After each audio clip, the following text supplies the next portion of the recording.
On a January morning in 1915, a ship landed in Bombay from South Africa. After 27 years away from India, Mohatma Gandhi was coming home.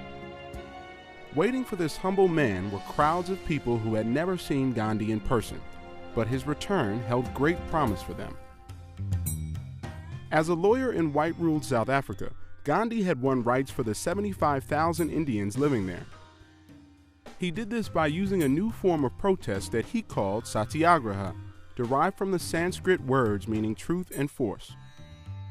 Gandhi firmly believed that people could never win their rights through violence. Satyagraha was more than just a political tactic for Gandhi. It was a moral force, and it had gained him thousands of followers back home. One of them was the writer Rabindranath Tagore, who gave Gandhi the title Mahatma, meaning great soul. During his time away, Gandhi had traded in the suit and tie of a British-trained lawyer for the uniform of the lower classes, the dhoti, a traditional loincloth made of rough, simple fabric. Now back in India, Gandhi founded an ashram, a self-reliant community, and sat at a wooden spinning wheel every day, making thread for the dhoti. As he turned cotton into thread, he was showing Indians that instead of sending their cotton away to England to be made into textiles, they could make cloth themselves. Soon, people all over India were learning how to spin and weave. It was a first step towards India's independence from British rule.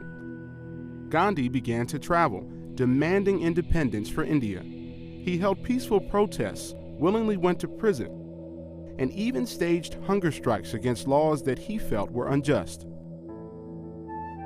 One of those laws prohibited Indians from making their own salt. Gandhi decided he would walk 240 miles to the coast to protest the law, along with 78 followers. Soon they had swelled to 1,000. Once he reached the sea, Gandhi bent down and collected a few grains of salt. He had broken the law. Across the country, Indians did the same. They boiled salt water to extract the salt. They also boycotted British goods. 50,000 people were sent to prison, but the protesters committed no violence. Gandhi became known worldwide, and the British began to lose their grip on India. My speeches at the Round Table Conference have all officially reported it is complete independence that we want. Offered freedom by British Prime Minister Attlee in March. By the end of World War II, India would gain its independence. But Gandhi wouldn't celebrate. He had dreamed of a united India where Hindus, Muslim, and Sikh would live side by side in peace. But settlement of India's tangled affairs presented many problems. The Muslims insisted on their demand for their own separate state and complete independence from the Hindu majority. Instead, the subcontinent would be divided into a Hindu India and a Muslim Pakistan. With independence came large-scale outbreaks of violence.